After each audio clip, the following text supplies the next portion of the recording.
नमः सिद्धेभ्यः। ॐ नमः सिद्धेभ्यः।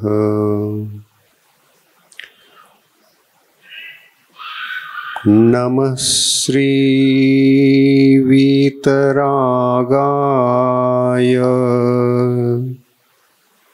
सर्वज्ञाय नमोस्तुते। हितोपदेशिने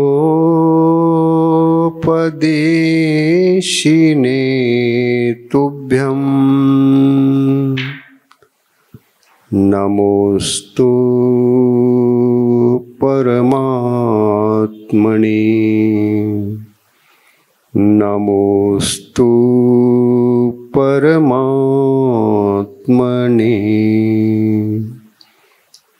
पंच परमेष्टि भगवान की, अहिंसा परमो धर्म की, संत शिरोमणि आचार्य गुरुवर श्री विद्यासागर जी महाराज की, आचार्य प्रवर श्री समय सागर जी महाराज की,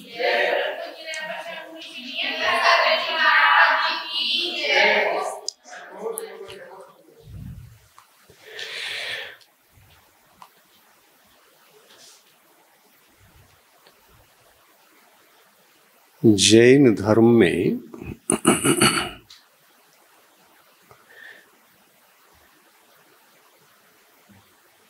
भव्य जीवों को आत्म कल्याण के लिए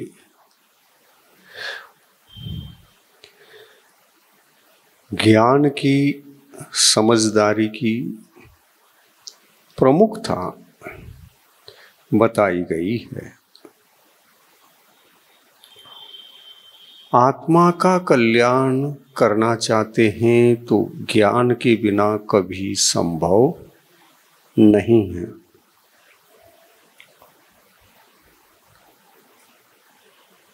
ध्यान दे करके सुन रहे। आत्मा का कल्याण तभी संभव जब कुछ धर्म संबंधित बेसिक ज्ञान हमको पता हो, और बेसिक ज्ञान व्यवस्थित रूप से अगर किसी से मिल सकता है तो गुरुओं के मुखारविंद से ही वह संभव है। बातें समझ में आ रही? एकाग्र होना, इधर उधर नहीं देखना। बहुत अच्छी बातें आज निकल रही हैं। सुनते समय सुन ही रहे हैं तो इधर उधर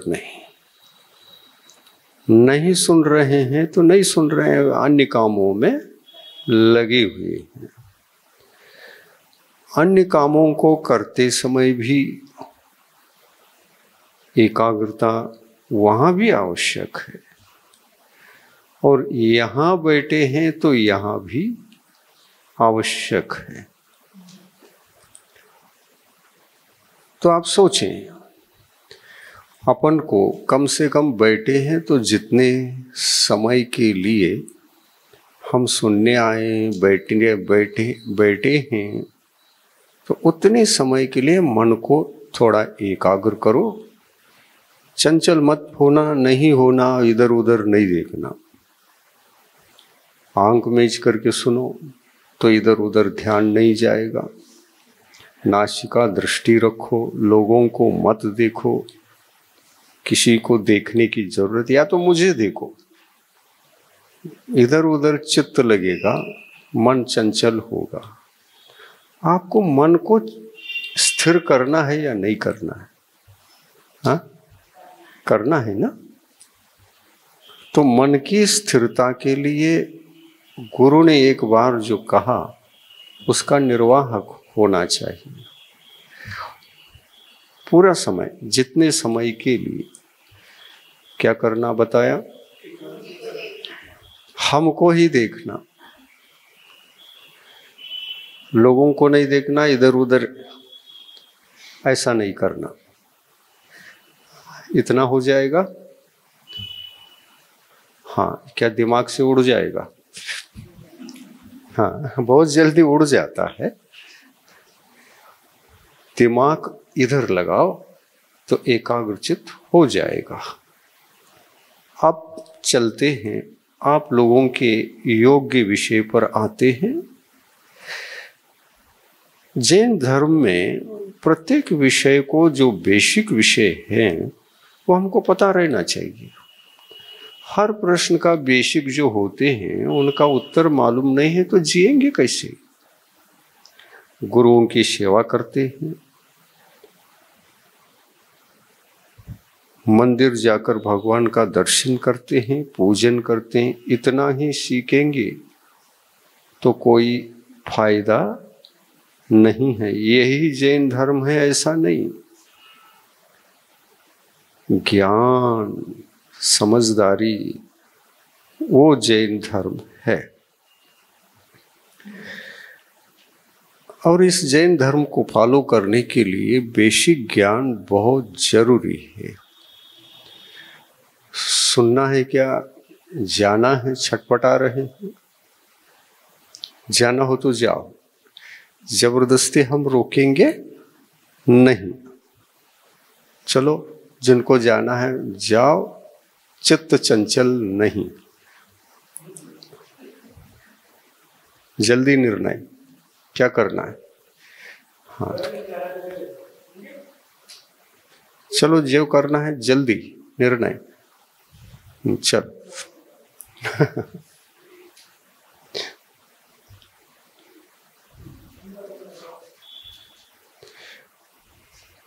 तो बेसिक नॉलेज अत्यंत अनिवार्य है। और व्यवस्थित जैन धर्म का व्यवस्थित, एकदम सुव्यवस्थित, यदि आपको कोई ज्ञान दे सकते हैं तो आगम के ज्ञाता गुरु ही दे सकते हैं। आगमज्ञ होना चाहिए। गुरु को भी कहा है कि आगमज्ञ नहीं है तो किसको क्या समझाएंगे, क्या उपदेश देंगे? फिर उपदेश से इस टाइप के हो जाएंगे, लोगों को तो विवेक, ज्ञान इत्यादि तो दे नहीं पाएंगे। कथा कहानी सुना करके प्रवचन पूर्ण हो जाता है। ऐसा भी नहीं, अपन गुरु स्थान पर हैं तो अपन को, भव्य जीवों को आत्म कल्याण वो कर सके, ऐसा संस्कार निरंतर देते रहना बहुत आवश्यक है। प्रवचन उसी के लिए होते हैं। आत्म कल्याण की बातों को छोड़ करके दूसरी चर्चा यहाँ नहीं होती है, नहीं होना चाहिए।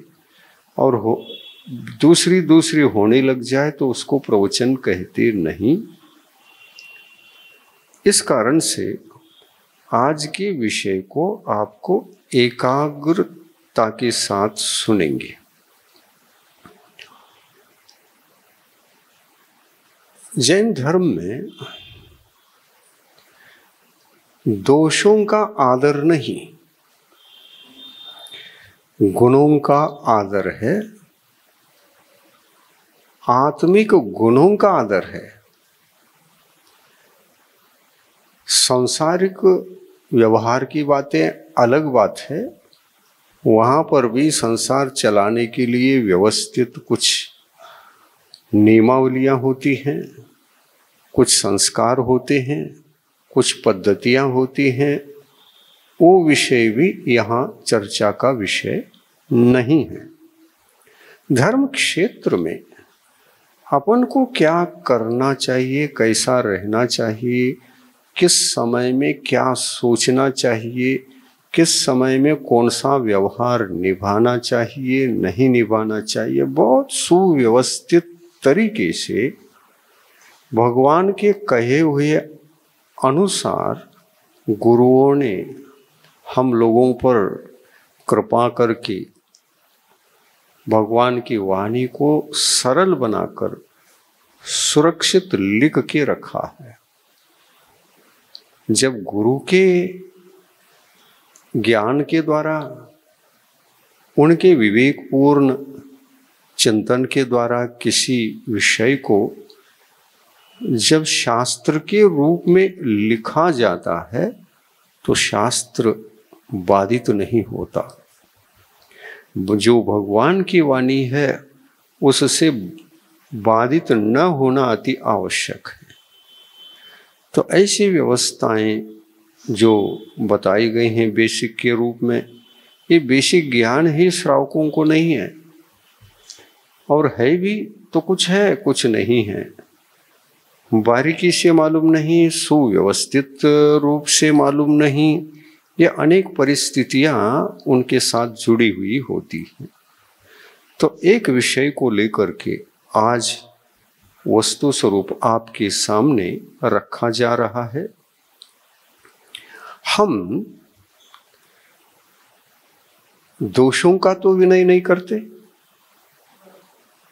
दोषों की प्रशंसा, दोषों की भक्ति, दोषों की पूजा, दोषों की आराधना, दोषों को जाप देना, उसका मंत्र फेरना, ये तो नहीं करते, करना भी नहीं चाहिए। क्योंकि संसार में हमारा हित करने वाला यदि कोई विषय है तो गुणों का विषय हमारे लिए हित का विषय है, दोषों का विषय तो हित का विषय है ही नहीं। तो गुण और दोष को, गुण क्या है और दोष क्या है, क्या इसका ज्ञान नहीं चाहिए? अवश्य चाहिए। धर्म क्षेत्र में तो अति आवश्यक है, क्योंकि आत्म कल्याण का जहाँ तक प्रसंग है, ये आत्मा का कल्याण गुण और दोष का ज्ञान हुए बिना उसको आचरण में लाएंगे कैसे? जब ज्ञान ही रहेगा तो आचरण भटक जाता है, दोषों की आराधना होती रहती है। और इसलिए दोष की आराधना से बचने के लिए, दोष के आदर सत्कार से बचने के लिए एक प्रकार से जो रूट व्यवस्थित करके दिया है गुरुओं ने, उसको समझना है। चलते जैन धर्म में धर्म के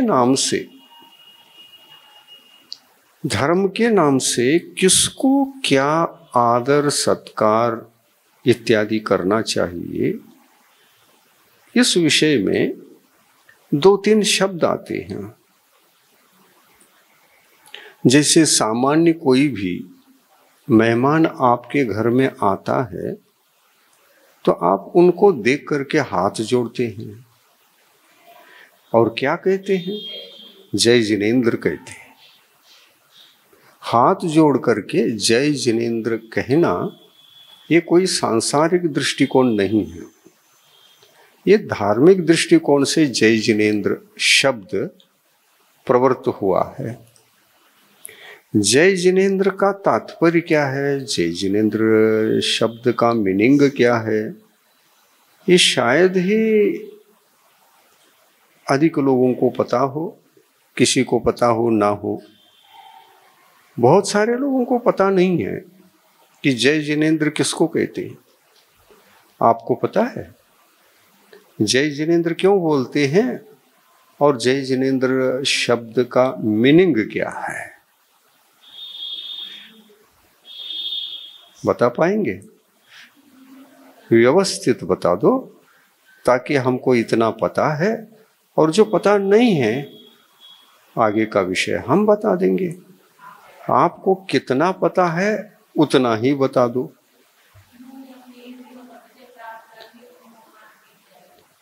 हाँ, क्या बोले?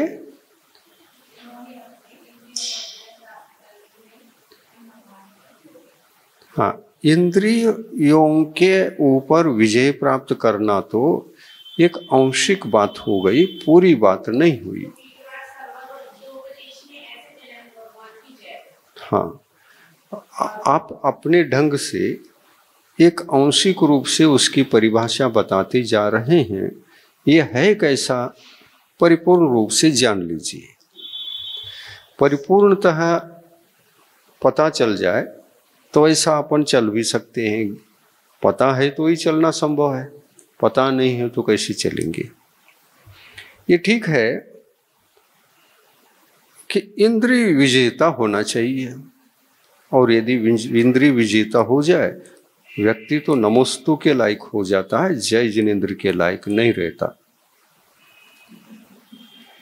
हो जाए तो, अगर नहीं हुआ है इंद्रिय विजय और इंद्रिय विजय के प्रति श्रद्धा है, सम्यक दृष्टि है, तो श्रद्धा सहित सम्यक दृष्टि जीव को, जिसको हम चतुर्थ गुण स्थान में रहते हैं ये कहा है, उनको क्या बोलेंगे? जय जिनेंद्र। अब जय जिनेंद्र शब्द में ये जरूर अर्थ है। क्या अर्थ है? जिनेंद्र भगवान ने जो जो जीत लिया है वो सबको अपने को जीतना है, लेकिन सामने वाले तो जीता नहीं है। जीतने की आस्था है, श्रद्धा है, इसलिए सम्यक दृष्टि है। वो भी मंदिर जाता है, भगवान को नमन करता है, पूजन करता है, अभिषेक करता है, सब कुछ कर रहा है। ये सब कुछ इन बाह्य क्रियाओं को अपना करके, इन क्रियाओं को करते हुए भी क्या नमोस्तु के योग्य है? गृहस्थ है, नमोस्तु के योग्य नहीं है। नमोस्तु के योग्य कौन? हाँ, जो इंद्रिय विजय हो चुका है जिनकी, वो नमोस्तु के योग्य हैं। समझ में आ रहा? जिनको इंद्रिय विजय हो चुका है वो नमोस्तु के योग्य है, और इंद्रिय विजय करके जिन्होंने संयम पूर्ण, इस इंद्रिय संयम पूर्ण जीवन जीते जीते त्याग तपस्या में अपना पूरा जीवन व्यतीत किया, वो क्या बन जाते हैं? वो जिन बन जाते हैं। क्या बन जाते हैं? जिन बन जाते हैं, जिनेंद्र भगवान बन जाते हैं। जिन्होंने जीत लिया,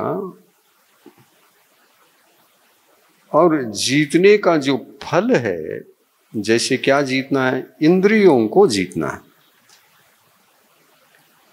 इंद्रियों को जीतना है का मतलब संयम पूर्ण जीवन जीना है, और संयम पूर्ण जीवन जीते जीते जीते जीते जिनकी इस संयम, त्याग और तपस्या के द्वारा कर्मों को भी जीत लिया। कितने कर्म? हाँ, मोहनी कर्म ही नहीं, मोहनी कर्म को जीतने के लिए तो संयम चाहिए। क्या चाहिए? संयम। मोहनी कर्म को परिपूर्ण रूप से जीतना है तो कषायों को, कषाय क्योंकि मोहनी कर्म है, कषायों को जीतना पड़ेगा। और कषायों को जीतने वाला व्यक्ति त्यागी, तपस्वी होता ही होता है। उनका त्याग, उनकी तपस्या किस उद्देश्य, क्या बनना है उनको? जिनेंद्र भगवान बनना है। क्या संयम के बिना, इंद्रिय विजय के बिना जिनेंद्र भगवान बनना संभव है? संभव नहीं है। तो पहला कार्य है कषायों को जीतना। और कषाय 25 प्रकार की हैं। कितनी प्रकार की? 25 प्रकार की कषाय हैं। और ये सारे के सारे कषाय उदय में हो तो हम पहले गुणस्थान में रहते हैं। 25 के 25 उदय में किस गुणस्थान में रहेंगे अपन? पहले गुणस्थान में। उसके साथ मिथ्यात्व का भी उदय हो तो पहला गुणस्थान। मिथ्यात्व का उदय नहीं है, 25 के 25 कषाय हैं तो दूसरा गुणस्थान बनता है। पहले गुणस्थान में मिथ्यात्व का उदय भी रहेगा और 25 कषायों का उदय भी रहेगा।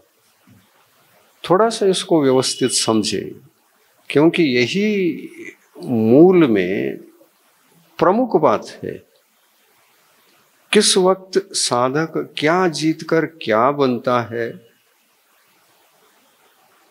ये गुणस्थान बताते हैं। गुणस्थान का सिद्धांत इतना व्यवस्थित है कि गुणस्थान के सिद्धांत से बंद करके ही सारी बातें चलती हैं। और ये गुणस्थान सापेक्ष कथन है। पहले गुणस्थान में यदि हैं तो वहां पर सभी कषायों का और मिथ्यात्व का भी, वो 25 और मिथ्यात्व 1, कितने हो गए? 26 का उदय रहेगा। 26 का उदय है। और ऐसे 26 कषायों का उदय रहने वाले जीव को व्यवहार में हम क्या बोले, उसके साथ कैसा व्यवहार करें, यहां से प्रारंभ होता है। चर्चा यहां से प्रारंभ होती है। ध्यान से सुनना, चर्चा यहां से प्रारंभ होती है। अब बताइए क्या बोलेंगे? पहले गुणस्थान में जीव है, जय जिनेन्द्रिय बोलेंगे ना? ठीक उत्तर दिया। अब प्रश्न मैं जो उठाता हूं उसका उत्तर आप अपने आप दे सकेंगे, देते जाएंगे। प्रश्न उठाते ही उत्तर आपके मुख से आएगा, क्योंकि सरल प्रश्न के माध्यम से सरल उत्तर मिलने वाले हैं। मैं सरल प्रश्न करता जा रहा हूं। जो जीव पहले गुणस्थान में है उसकी पहचान क्या? ये पहले गुणस्थान में ही है, इसका लक्षण क्या? उनका चेहरा बताएगा, उनका आचरण बताएगा, कि वो स्वयं बताएंगे मैं पहले गुणस्थान में हूं, ऐसा कुछ तो विषय है वो। बताइए, पहले गुणस्थान में रहने वाले जीव को कैसे पहचाने?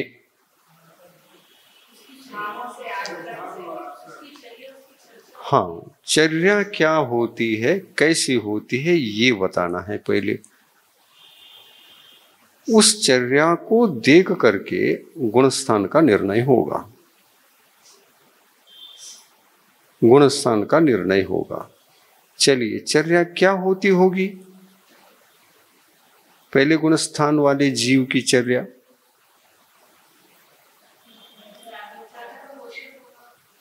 क्योंकि देखिए, मिथ्यात्व का उदय है तो मिथ्यात्व तो दोष है।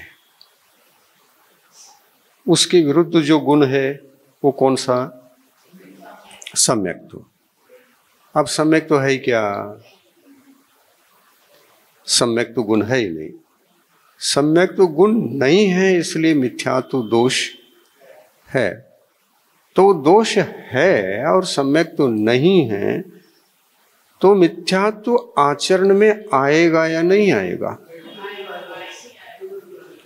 आएगा, नियम से आएगा। तो मिथ्यात्व यदि उदय में है, सम्यक दृष्टि नहीं है, तो मिथ्यात्व के उदय में मिथ्यात्व का आचरण करने में क्या क्या करता है? हाँ, कामना की पुष्टि करेगा। बिल्कुल, ये भी ठीक है। और बता दो, बहुत सारे बता सकते हैं। और बता दो। हाँ, भोगों की कामना करेगा। हाँ, बिल्कुल, ये भी ठीक है। एक तो कामना करेगा। कामना का मतलब ये नहीं कि मोक्ष की कामना करेगा, आत्मकल्याण की कामना करेगा। मोक्ष की कामना कामना नहीं कहलाती, कामना की कोटि में नहीं आता वो भावना कहलाती है। कामना से प्राप्त करने के लिए वो भी कोई पैसा धन वगैरह है क्या?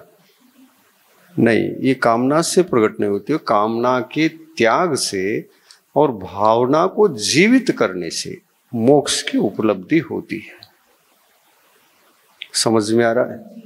सरल तरीके से प्रश्न भी कर रहे हैं और आप ठीक उत्तर दे रहे हैं, और उत्तर बिल्कुल ठीक दे रहे हैं। हम व्यवस्थित समझते जाना, ध्यान में रखते जाना, ताकि आप भटको नहीं। इसमें एकाग्र बनाओ चित्त को। पहले गुणस्थान में मिथ्यात्व का उदय है। क्या क्या आचरण कर सकता है फिर आप सोच सकते हैं? क्या क्या कर सकता है वो मिथ्यात्व के उदय में?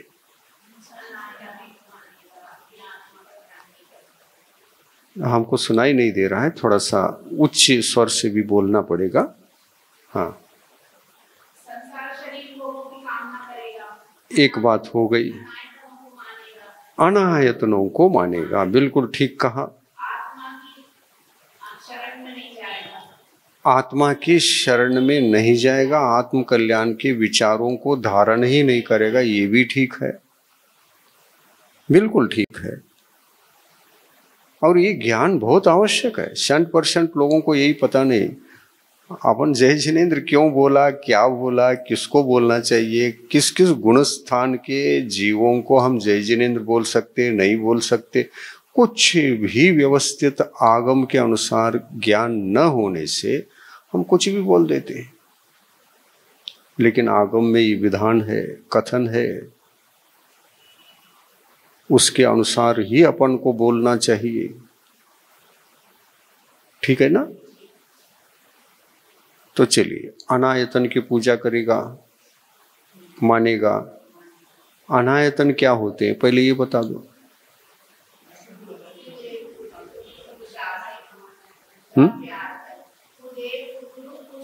कुदेव, कुगुरु, कुशास्त्र, 3 हो गए। ये अनायतन है। कुदेव अनायतन है, कुगुरु अनायतन है, कुशास्त्र अनायतन है। ठीक है, तो कुदेव का लक्षण मालूम है?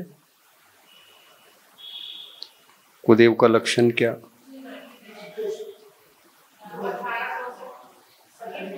जो राग द्वेषादि भावों को धारण करने वाले देव होते हैं, क्योंकि उनके पास भी कषाय होना चाहिए, होते भी हैं। देवगति के जितने भी देव हैं भौतिक सुख के भोगी हैं, वो है कि नहीं? भौतिक सुख के भोगी। भौतिक सुख का भोग कौन करता है? जिनको कषाय है उनको भौतिक सुख चाहिए, और भौतिक सुख की इच्छा कौन नहीं करता? जिनकी कषाय बुद्धि नहीं है, भौतिक सुखों के प्रति जो कषाय होना चाहिए ना, लोभ है, क्रोध, मान, माया, 4 ही कषाय हैं। इसमें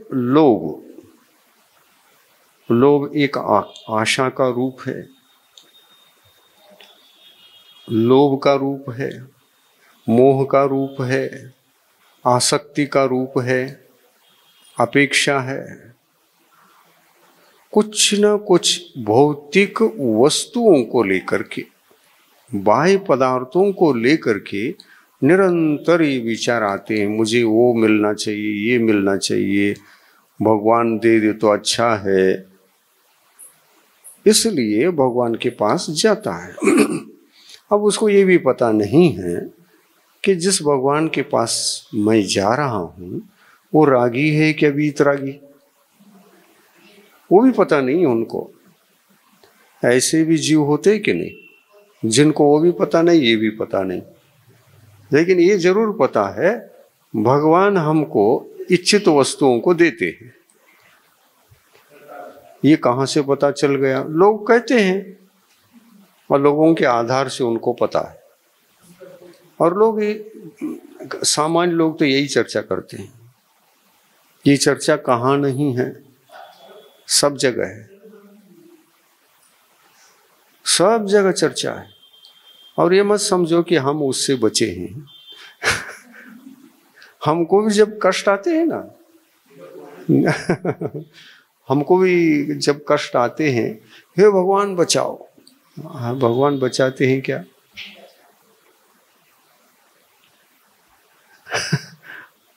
तो हम उससे जुड़े हैं या नहीं जुड़े हैं? नहीं जुड़े हैं तो मुख से नहीं निकलता, और निकला तो आप समर्थक हैं उसका। अभी आपको भगवान का परिचय नहीं है, ये पता चलता है। भगवान की जो वीतरागता होती है वो क्या होती है, इसका परिचय न होने से हम भगवान का नाम लेते ही हैं। भगवान मेरे कष्ट को बचाओ, मेरे को अपने कष्ट से बचाओ। भगवान बचाने के लिए हैं क्या? भगवान बचाएंगे तो किस रूप में आकर के बचाएंगे? आपको आते हैं क्या? अरे समूह शरण में भी जाकर के बैठे हैं, साक्षात जिनेंद्र भगवान है। हे भगवान कष्ट से बचाओ, तो किस रूप में बचाएंगे बताओ? बुलाएंगे, इधर आओ बचाता हूं, ऐसा मत करो, ऐसा मत करो, ऐसा मत करो। भगवान धन संपत्ति की कमी है, मुझे दो, इधर आओ, ये धन संपत्ति है, ले जाओ। ये समूह शरण में इस प्रकार की आशाओं की पूर्ति के कार्य दिखते हैं। वो कर रहे हैं पूर्ति, और ये सभी अपने आशाओं को पूर्ण करके चले जा रहे हैं। नहीं है। और वीतरागी भगवान के पास जाने के बाद भी लोग मांगते हैं, कुछ न कुछ कामना उनके सामने व्यक्त करते हैं। भावना अलग विषय है, कामना अलग विषय है। कामना कौन करता है? अज्ञानी। न वीतरागी भगवान की वीतरागता को समझता है, और न ही रागी देवता को राग को समझता है। आपको टोटल हम ये कहें कि देव चाहे वीतराग हो या रागी हो, देवों के द्वारा कभी भी इष्ट वस्तु की प्राप्ति नहीं होती। ये कैसा? लोग तो कहते हैं, शास्त्रों में भी लिखा है इष्ट वस्तु की प्राप्ति होती है। हाँ, इसी बात को व्यवस्थित समझना है। व्यवस्थित शास्त्रों में लिखा है कि इष्ट वस्तु की उपलब्धि आपके द्वारा निवेदन करने पर देव के द्वारा उसकी पूर्ति हो, ये नियम नहीं है।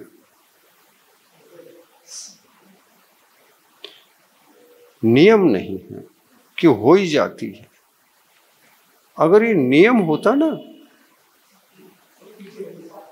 मांगते ही सबको देते हैं, सबको देते हैं, सबको देते हैं, सब तृप्त हो जाते हैं, कोई खाली हाथ नहीं जाता, झोली भर के ले जाता है। ऐसा होता ना,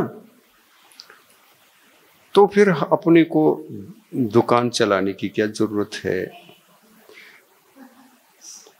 क्योंकि धन नहीं है, धन की आशा है तो दुकान में बैठना ठीक नहीं। देव जब मांगते ही झोली भर के भेज देता है, तो दुकान क्यों करना? सुनिए सुनिए, वहीं आ रहे हैं हम, आगे मत जाओ, व्यवस्थित रूप से वहां आ रहे हैं। व्यवस्थित रूप से समझना है। देव रागी हो या वीतरागी हो, हमारी इच्छाओं की पूर्ति दोनों नहीं कर सकते। वीतरागी तो कर सकते ही नहीं, लेकिन रागी भी नहीं कर सकती। क्यों? क्योंकि हमारी इच्छाओं की पूर्ति हमारे पास वो इच्छा पूर्ति का निमित्त जो भीतर में होना चाहिए, वो अगर है तो इच्छा पूर्ति होगी, इच्छा पूर्ति होगी। और हो ये भी नियम नहीं है। निमित्त है तो इच्छा पूर्ति होगी, निमित्त सदा रहता है ऐसा भी नहीं, इसलिए इच्छा पूर्ति होने का नियम नहीं। जब हमारी इच्छा पूर्ति हमारे निमित्त से होती है तो एक बार होती भी है और एक बार नहीं भी होती है।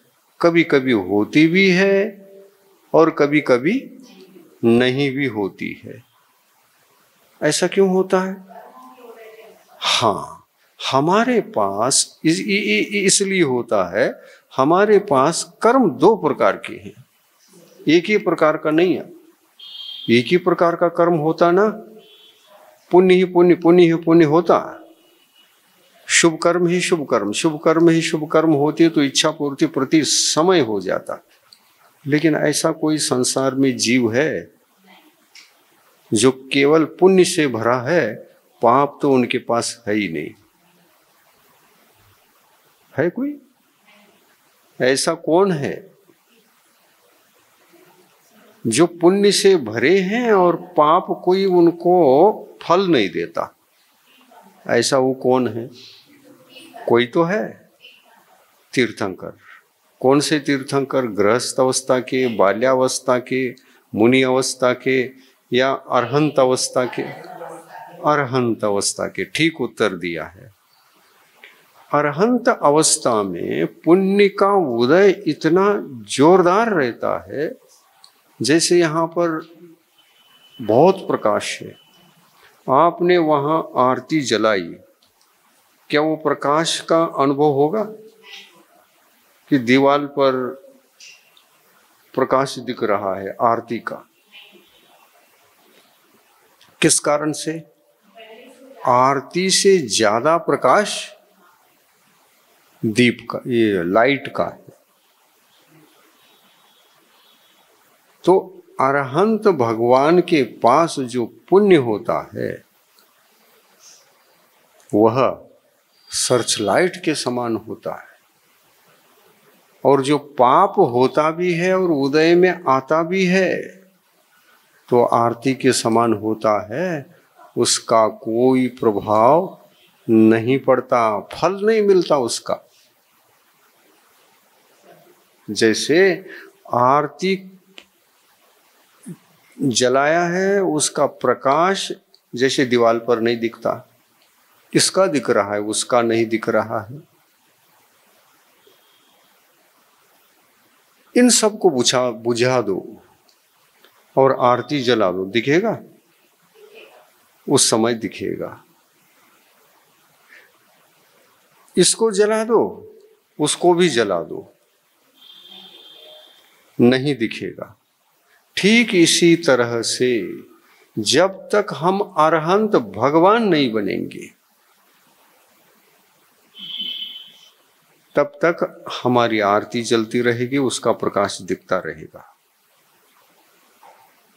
और ये दशा जहां है,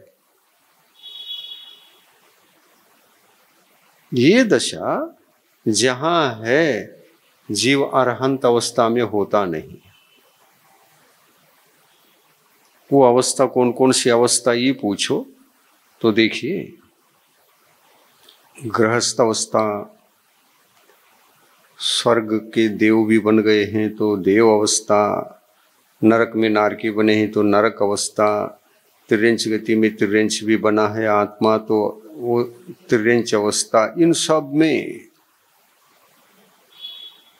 इन सब में सुख भी रहेगा तो दुख भी रहेगा, और दोनों कर्म फल देते रहेंगे।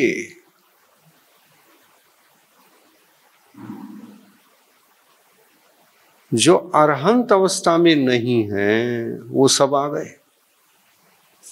इसमें शेष परमेष्टियों को भी ले लो।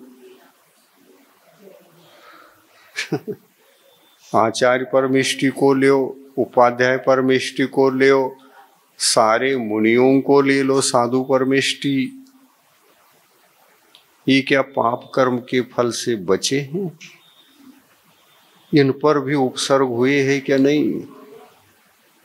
उपसर्ग हो जाना कौन सा कर्म के उदय? किस कर्म के उदय से? असात नहीं, पाप कर्म कहो ना। अब किसी कर्म का नाम लेना आवश्यक नहीं है, पाप या पुण्य, इतना ही समझना है।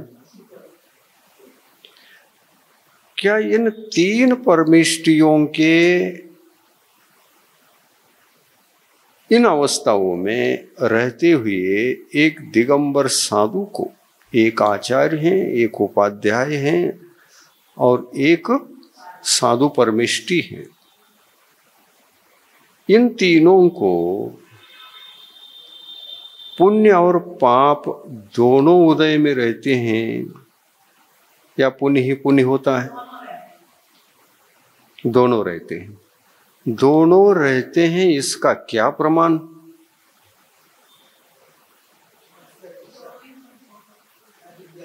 इसका प्रमाण यही, महाराज भी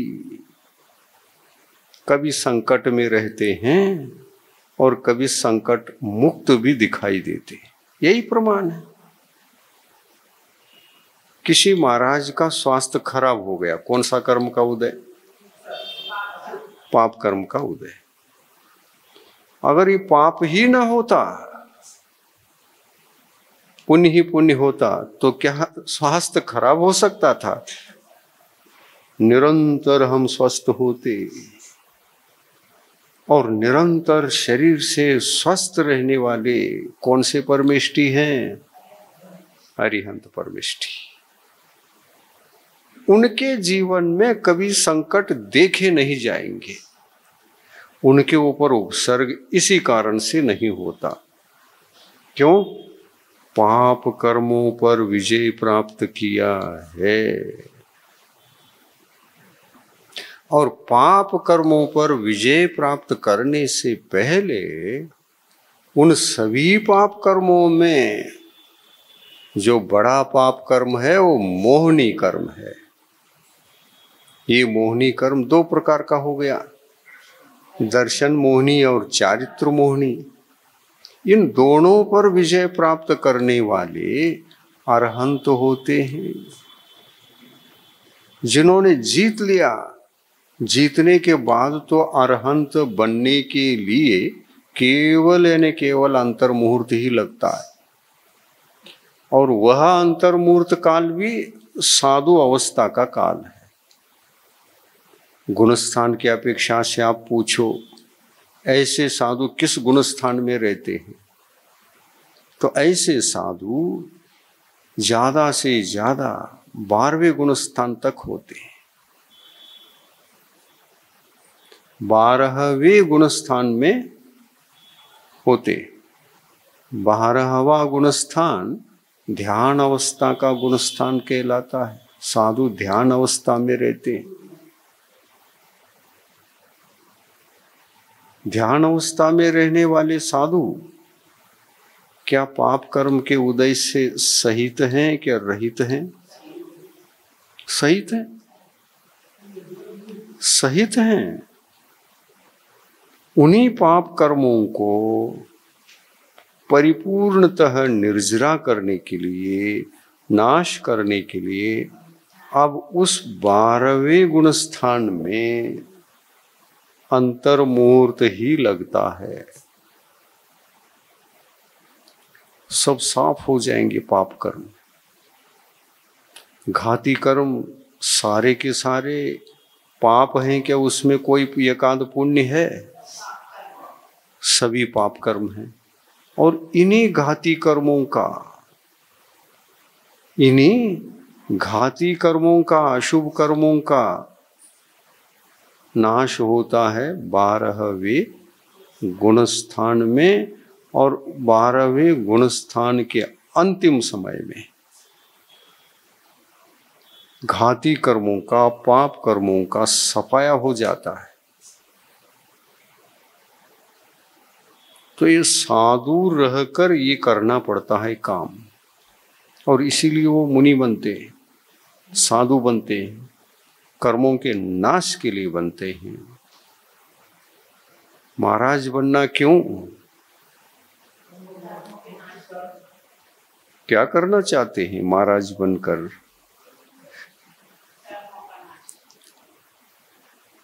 कर्मों का नाश। इस उद्देश्य से, कर्मों के नाश के उद्देश्य से अगर महाराज बने हैं तो आत्मा का कल्याण होगा। आत्मा परमात्मा बनेगा, अंतरात्मा को त्याग कर परमात्मा अवस्था में पहुंच जाएगा। तो साधु की त्याग और तपस्या, ये सभी आत्म कल्याण के उद्देश्य से होना चाहिए।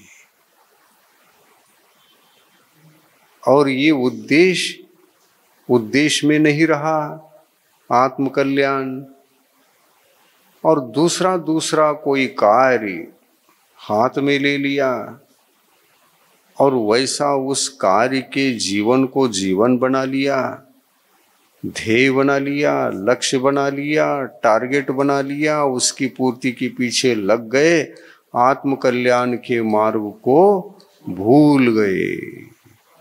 ऐसा भी हो सकता है। साधु बनने के बाद भी ऐसा भी हो सकता है। अन्य काम प्रधान हो जाते हैं। भगवान कहते हैं साधु बनने के बाद तो सब कुछ छोड़ा हुआ होता है, त्याग किया हुआ जीवन होता है। अब उनके लिए ऐसा कौन सा कार्य है जो आत्म कल्याण से वंचित कर सके? आत्म कल्याण के कार्य से वंचित कर सके ऐसा कौन सा कार्य है? प्रश्न उठता है।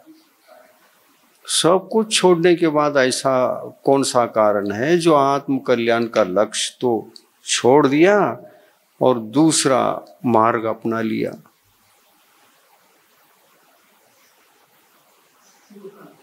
हाँ, नहीं।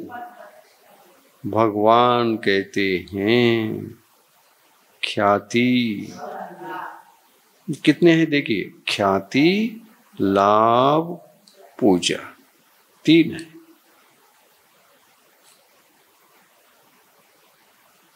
ख्याति, लाभ, पूजा इक्वल टू संसार मार्ग, सम्यक दर्शन, सम्यक ज्ञान, सम्यक चारित्राणि, मोक्ष मार्ग। ख्याति, लाभ, पूजा इज इक्वल टू संसार मार्ग। मन में मान लो आत्म कल्याण को तो उपेक्षित कर दिया और ख्याति मिलने लगी, प्रसिद्धि मिलने लगी, ख्याति का लाभ प्राप्त होने लगा, प्रसिद्धि का लाभ प्राप्त होने लगा। सुनिए सुनिए सुनिए, सब बता रहे हैं। बताने से पहले मत पूछो, आ ही रहा है सब विषय, कली कली खुलेगा। ख्याति, कैसी ख्याति? मैं साधु हूं, जन कल्याण करता हूं, और जन कल्याण करता हूं और इसलिए ज्यादा से ज्यादा और कल्याण करूं, समझिए, ये विषय बहुत ही महत्वपूर्ण है, बहुत ही बारीक है, और शायद हो सकता है गृहस्थ जीवन में आपको भी इस टाइप के भाव जागृत हो जाएं और आत्म कल्याण से आप भी वंचित रह सके। ऐसा भी हो सकता है, साधु को भी हो सकता है और श्रावक को भी हो सकता है। और इसलिए जो संसार मार्ग जिसको कहा है उनको समझना बहुत जरूरी है, क्योंकि हम उससे बच सके। ख्याति, लाभ, पूजा इक्वल टू संसार मार्ग है। ख्याति कैसी? साधु तो गलत तो कर नहीं रहे हैं, सबका उद्धार चाहते हैं। हाँ बिल्कुल, कोई गलत नहीं है उद्धार चाहना। उद्धार चाहना कोई गलत हो सकता है क्या? नहीं हो सकता, नहीं हो सकता। लेकिन भाव ऐसे हो गए, क्या आत्म कल्याण करना, आत्मा का कल्याण कराना अच्छा है। हाँ, वो हो सकते, कराना ही अच्छा है। अभावी जीव यही तो कराता है। अभावी जीव किसी दूसरे को प्रकाश दिखाता नहीं है, ऐसा नहीं। खुद की आत्मा में दीप जला नहीं सकता, लेकिन दूसरे में दीप जल सकते हैं। दूसरी आत्माओं में ये आत्म कल्याण का दीप जल सकता है, ये पता चल जाए तो उस कार्य में भी वह लग सकता है। क्यों? कम से कम वो काम करूंगा तो मुझे तो मोक्ष होता नहीं। अभावी हूं, मुझे तो होता नहीं, कम से कम उनको तो हो। ये दया, ये करुणा आने के पश्चात अपने पास परमार्थ ज्ञान जो अर्जित किया हुआ होता है,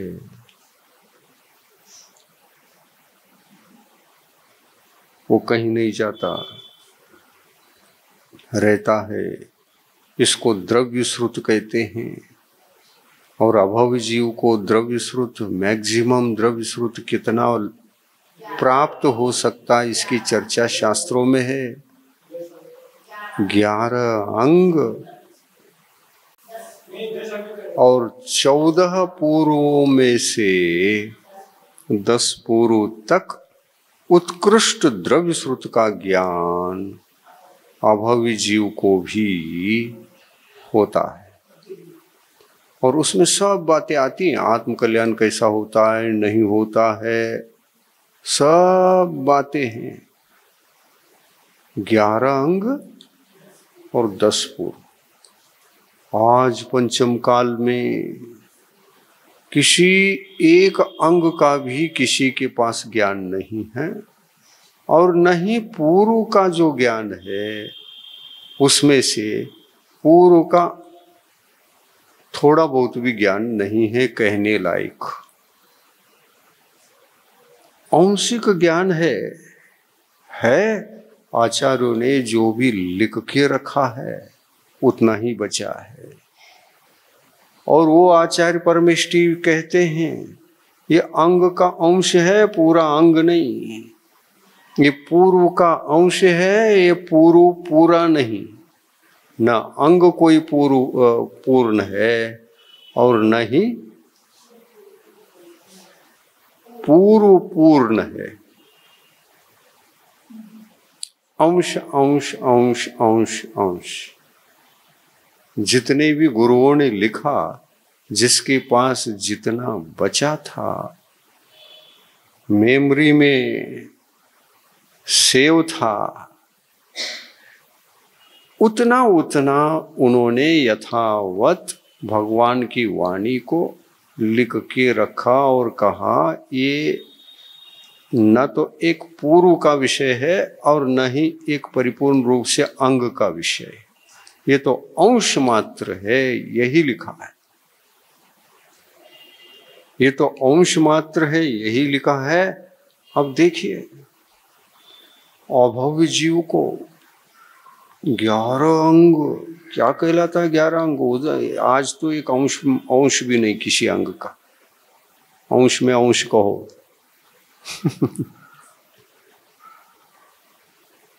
इतना कम होने पर भी भगवान ने कहा पंचम काल के अंतिम समय तक एक आंशिक ज्ञान को भी प्राप्त कर ले द्रव्य श्रुत को, और उसके माध्यम से भाव श्रुत की उत्पत्ति कर सकता है कि नहीं, सम्यक दृष्टि बन सकता है कि नहीं, आत्म कल्याण हो सकता है कि नहीं, आत्म साधना करके सल्लेखना मरण को साध सकता है क्या नहीं, सब का कार्य संभव है।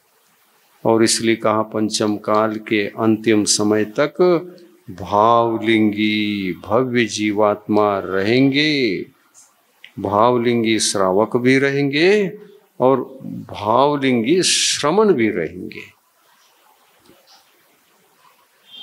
भगवान की वाणी है तो रहेंगे तो रहेंगे। ये कहना गलत होगा कि पंचम काल में भावलिंगी श्रवण होते ही नहीं। यह अज्ञानता है, ना समझ।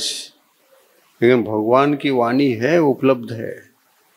कुंद कुंद स्वामी ने भी कहा है अष्टपहुड़ आदि ग्रंथों में, पंचम काल के अंतिम समय तक भावलिंगी मुनि रहेंगे, इसलिए उनके कल्याण के लिए जो भगवान की वाणी अंश रूप से मेरे पास जो बचा हुआ है उसको मैं लिख करके सुरक्षित कर रहा हूं। क्या उद्देश्य था? भव्य जीवों का कल्याण होना संभव है। ये कुंद कुंद स्वामी को मालूम था कि भगवान ने अंतिम समय तक भावलिंगी श्रमण और श्रावक दोनों रहेंगे और उनका हित हो। ये क्या आचार्य परमिष्टि नहीं सोचेंगे? अवश्य सोचेंगे, और सोच के लिख के रखा। उनकी अनुकंपा से आज हम सच्चे साधु बनने का प्रयास कर रहे हैं और बन भी रहे हैं। लेकिन कोई काम करने के लिए पत्ति का पालन भी आवश्यक होता है ना। जहां पत्ति का पालन किया जाता है, अपत्य भी उसके साथ जुड़ा हुआ होता है। और इसलिए कुंद कुंद स्वामी कहते हैं अपत्य से बचना और पत्य का पालन करना। ये पत्यापत्य क्या है फिर? आत्म कल्याण के क्षेत्र में आए हो, आत्म कल्याण के लिए घर छोड़ा है, तो ये 3 से बचना। किस किस से? ख्याति के भावों से बचना, पूजा के भावों से बचना, और कोई लाभ हो भौतिक वस्तुओं का। अरे भौतिक वस्तु छोड़ के आए और भौतिक वस्तुओं का लाभ हो, ये क्यों सोचा जा रहा है? सब कुछ छोड़ा ना, और फिर क्यों मन में आ रहा है? तो अच्छा लगने लगा इसलिए आ रहा है। साधु बन करके आए और साधु बनने के पश्चात भी ख्याति अच्छी लगने लगी। पूजा प्रसिद्धि हो रही है तो वो भी सुंदर लगने लगा। खूब ख्याति हुई, खूब ख्याति हुई। खूब ख्याति प्राप्त करने के पश्चात साधु के मन में कुछ भी भाव उत्पन्न हो सकते हैं जो नेगेटिव हैं, मोक्ष मार्ग के लिए, आत्म कल्याण के लिए विपरीत हैं, प्रतिकूल हैं, वे भाव आ सकते हैं। कुंद कुंद स्वामी ने कहा ये अपत्य है, इससे बचना। ये अपत्य है, इससे बचना। इससे नहीं बच पाओगे तो ये वेश में और ये त्याग, तपस्या, आत्म कल्याण का कारण तो नहीं बनेगा, ये पूरा व्यर्थ चला जाएगा। और कहते हैं वो आगे, ऐसा व्यर्थ साधु जीवन कितनी बार कितने भवों में व्यर्थ गए हैं मालूम है? तो कहते हैं अनगिनित, अनगिनित संख्या में। उसको असंख्यात कहो, अनंत भी कहो तो चलेगा। अनंत बार ऐसा हुआ है। और अनंत भावों को इकट्ठा करोगे तो एक में भी आत्म कल्याण के भाव जरा भी नहीं थे। अनंत भाव व्यर्थ गए हैं। कुंद कुंद स्वामी कहते हैं, हे भव्यात्मा अब तो समझ,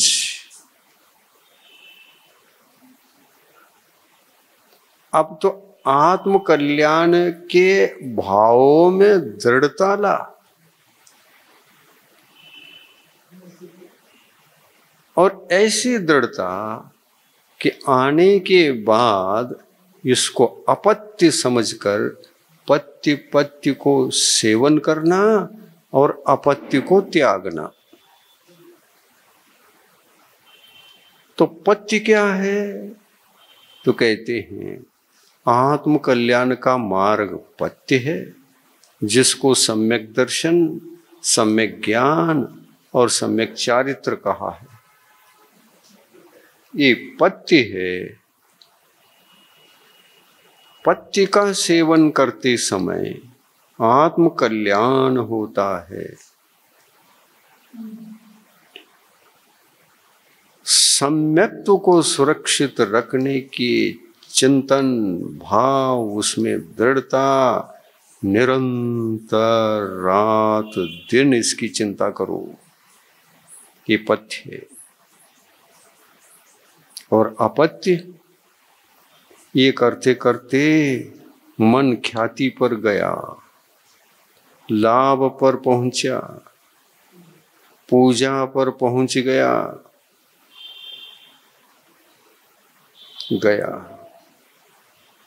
वो ध्येय बन गया तो गया। ध्येय नहीं बना है जब तक, तब तो संभल जाएगा। वही ध्येय बन गया तो गया। ये बात कुंद कुंद स्वामी ने केवल श्रमणों को नहीं कहा, सारे सम्यक दृष्टि जीवों को भी कहा। अविरत सम्यक दृष्टि भले ही हो, वो पाक्षिक श्रावक कहलाता है। प्रतिमाधारी श्रावक हैं, वो नैष्टिक श्रावक कहलाता है। और जो अंत समय में पूरा जीवन निकल गया, नैष्टिक श्रावक प्रतिमा का पालन करते करते अंत में क्या करना चाहिए उनको? समाधि मरण करना चाहिए। समाधि मरण में रहने वाले समाधि का संकल्प लेकर समाधि को साधना जो कर रहे हैं, समाधि को साध रहे हैं, उनको साधक श्रावक नाम है। क्या नाम है उनका? साधक श्रावक। तो धर्म के क्षेत्र में आत्म कल्याण करने वाले श्रावक 3 प्रकार के पाए जाते हैं। एक पाक्षिक श्रावक, इनका 4था गुण स्थान होता है। और एक नैष्टिक श्रावक जो प्रतिमाधारी होकर 5म गुण स्थान जिनको होता है। और एक साधक श्रावक, इनका गुणस्थान भी पंचम ही होता है, पंचम गुणस्थान में ही होते हैं ये भी।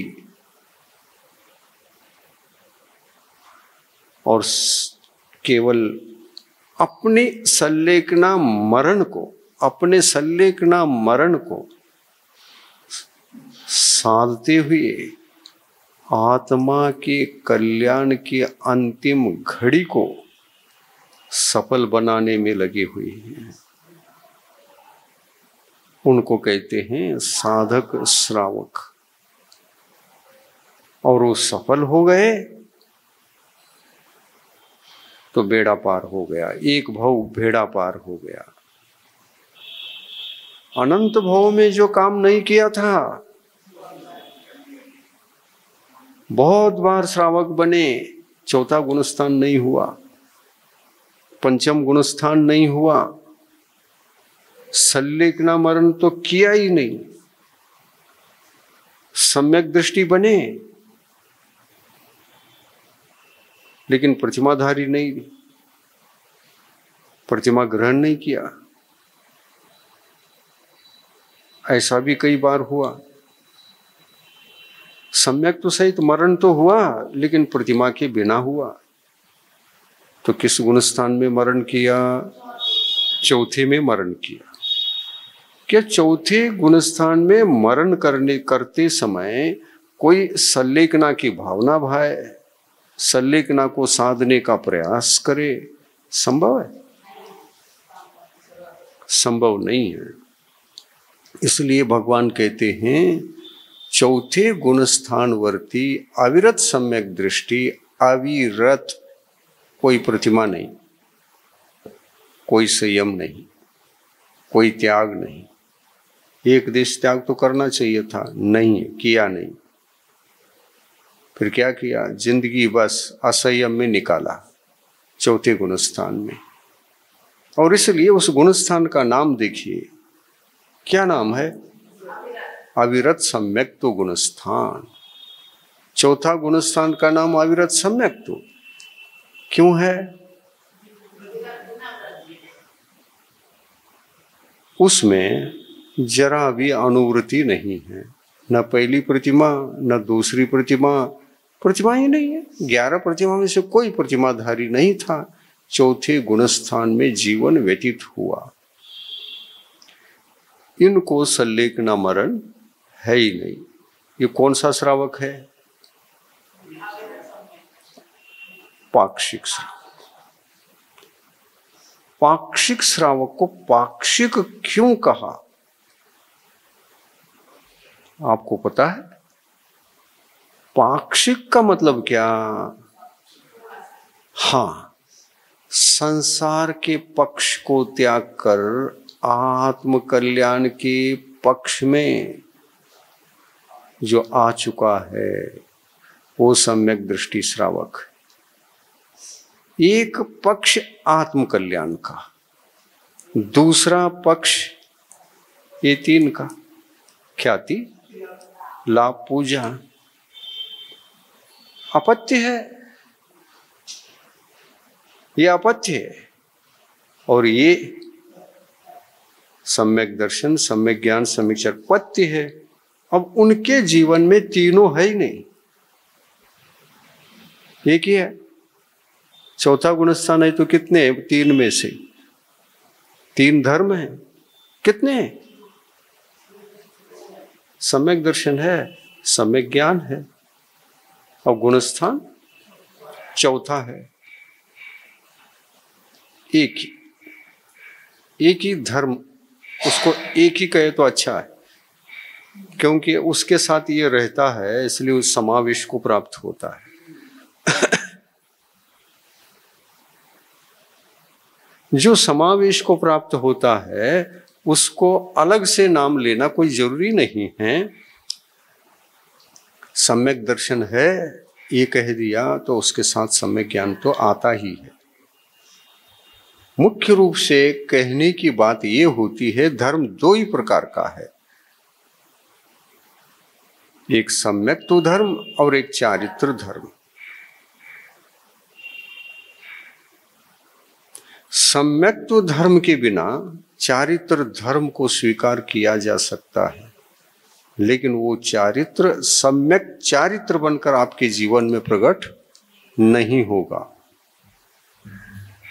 चारित्र प्रकट हो जाएगा, आप प्रतिमाधारी भी बन सकते हैं, पंचम गुणस्थान नहीं होगा, वो प्रतिमाएं सम्यक प्रतिमाएं नहीं कहलाएंगी, वो मिथ्या। पहला गुणस्थान तो उस चारित्र को भी प्रतिमाधारी सहित वहां पर पहली प्रतिमा नहीं है। पहली प्रतिमा क्योंकि सम्यक्त्व का है ना, वो नहीं रहेगा। क्यों? अपत्य सेवन कर रहा है, अपत्य का सेवन कर रहा है तो सम्यक तो नहीं, सम्यक तो नहीं है तो प्रतिमा का पालन कर सकते हैं, क्योंकि बाहरी आचार विचार को स्वीकार करना है। दूसरी प्रतिमा में जो कुछ करना है उतना करते चले गए और उतना करना संभव है, लेकिन गुणस्थान बदलेगा नहीं। पहला गुणस्थान, दूसरा, तीसरा, इन तीन में से कोई एक रहेगा, सम्यक दर्शन रहेगा ही नहीं, क्योंकि अपत्य का सेवन कर रहा है। ख्याति, लाभ और पूजा में से कोई न कोई उसमें कारण है, और एक कारण होने पर दूसरा कारण नियम से होता है।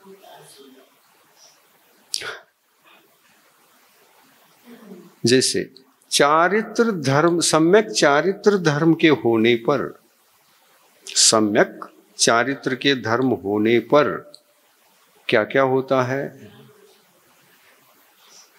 भाव चारित्र भी रहता है, सम्यक तो भी रहता है और सम्यक ज्ञान भी रहता है, तीनों रहते हैं। सम्यक दर्शन, सम्यक ज्ञान, सम्यक चारित्र तीनों रहते हैं।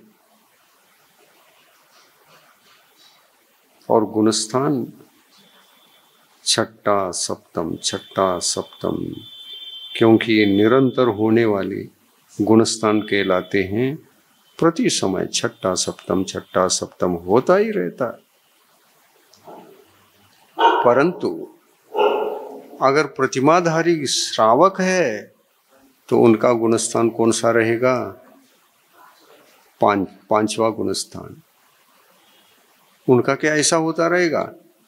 पांचवा चौथा, पांचवा चौथा, नहीं, वहां नहीं लगाना। ऐसा नहीं होता। पांचवा है तो जिंदगी भर पांचवा ही रहेगा, एक ही गुणस्थान रहेगा। प्रतिमाओं को सुरक्षित रखा है तो भाव प्रतिमा और द्रव्य प्रतिमा। भाव प्रतिमा क्या है ये कुछ समझ में नहीं आता।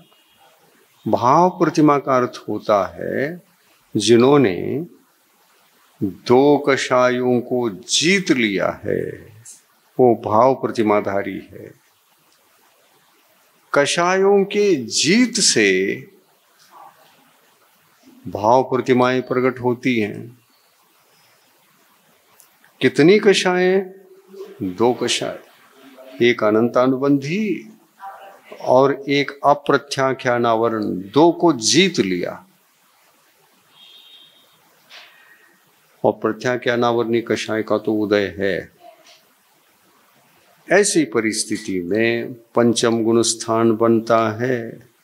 पांचवें गुणस्थान में प्रत्याख्यानावरणी कषाय का तो उदय है, लेकिन अनंत अनुबंधी और अप्रत्याख्यानावरण कषाय का उदय नहीं रहता, दब जाते हैं। ये दोनों कषाय दब जाते। कैसे? तो देखो, पत्य स्वीकार कर लिया और अपत्य से बचने का अखंड संकल्प ले लिया। इस घट में जब तक प्राण है तब तक मैं अपत्य का सेवन नहीं करूंगा। इस संकल्प के कारण से पत्य का सेवन निरंतर चल रहा है, और अपत्य से निरंतर बच रहा है। इस कारण वह पंचम गुण स्थान में सुरक्षित रहता है। अपत्य का सेवन करते ही क्या क्या गुण नष्ट होते हैं देखिए। सम्यक तो नष्ट हो जाता है और भाव प्रतिमा नष्ट हो जाती है। अब द्रव्य प्रतिमा को आचरण रूप से वो कर रहा है, बाहरी आचरण रूप है, वो तो बने रहेंगे, नहीं छोड़ा उसको भी तो बने रहेंगे, और टिकाए रखेंगे तो टिके भी रह सकते हैं, लेकिन भाव प्रतिमा टिकेगी नहीं। क्यों? क्योंकि अपत्य का सेवन हो गया। अपत्य का ख्याति, लाभ, पूजा, इन तीन में से एक का उदय हुआ, आशा हो गई तो गया। तो मोक्ष मार्ग में थोड़ा सा आज विषय बराबर टाइम भी हो गया है। इसी विषय को हम कल आगे बढ़ाएंगे। हम जय जिनेंद्र क्यों कहा जाता, नहीं कहा जाता, इसका बेस हमने तैयार किया। अब कल का पूरा विषय समझ में आएगा कि ये सब कुछ वर्णन जो कल चला था वो किस बेस के लिए तैयार किया। जय जिनेंद्र क्यों कहते हैं, जय जिनेंद्र कहने में जो अर्थ है वो कितना व्यापक है, वो सारी चर्चाएं हम कल के दिन करेंगे। आप प्रतीक्षित रहें। प्रभु देव तुम्हारे पवित्र मुख से निस्सृत जो शीतल, जग जन मन के मल को धोती, अतः कहाती जिन वाणी। जयवंतो माँ जग में तब तक जब तक सूरज चांद रहे, शीश नवाते कर्म हरो माँ, अब तक हम विषयांध रहे, अब हम ना विषयांध रहे। जिनवानी माता की जय।